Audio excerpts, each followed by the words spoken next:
Welcome everybody to the final IRF 2018 reading session. Thank you all for joining us today. Now the organiser today has put together a stellar lineup of speakers today, and I have to say they've left the best till last. Now the reading session today is on comparative political transition between Southeast Asia, the Middle East and North Africa, lost in translation. My name is Sabiha and I'm your chair today. My guests are currently based in Singapore, but from the sounds of it, they're travelling extensively across the globe and living mostly out of airports from the sounds of it. And they are two titans in their respective fields.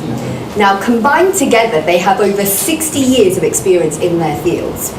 And we have here Dr. James Dorsey, and here Dr. Tess Cruz-del Rosario. Did I get that right? Perfect. So let's all give them a warm welcome.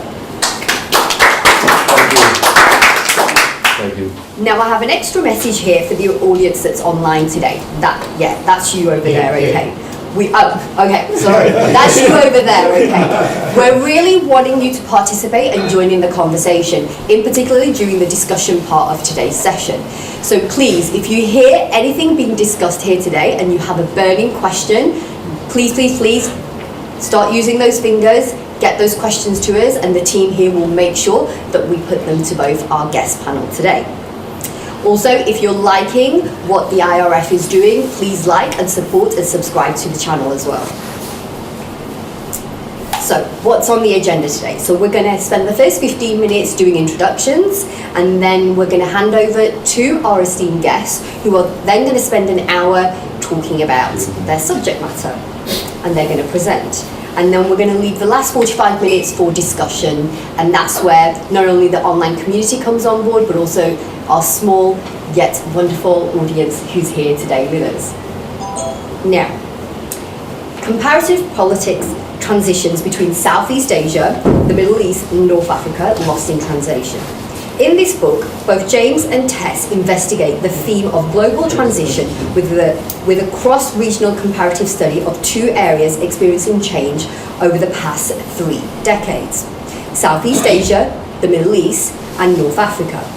Political transitions in Asia have been the subject of interest in academic and policy-making communities as recently and as encouraging signs of democratization in countries that exhibit elements of authoritarianism.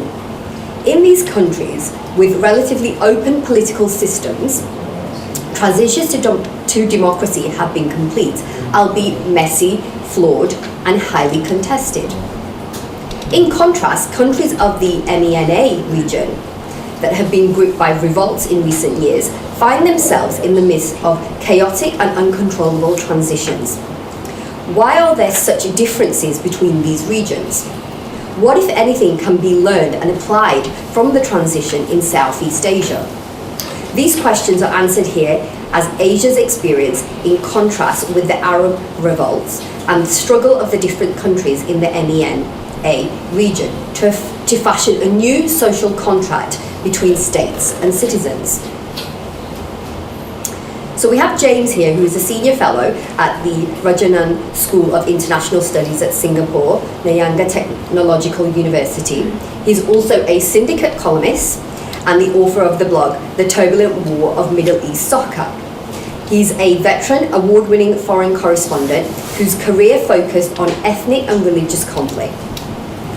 James focuses on RSIS, we'll need to figure what that out is later, on political and social change in the Middle East and North Africa, the impact of change in the Middle East and North Africa on Southeast Asia and Central Asia, and the nexus of sports, politics and society in the Middle East and North Africa and Asia. And then we have Tess here, who is the Head of Policy and Research at Dialogue of Civilizations and Senior Research Associate at the Asia Research Institute at the National University of Singapore. Her current research interests are on historical, sociological connections between the Middle East and Southeast Asia with a focus on religion and globalization, migration and development.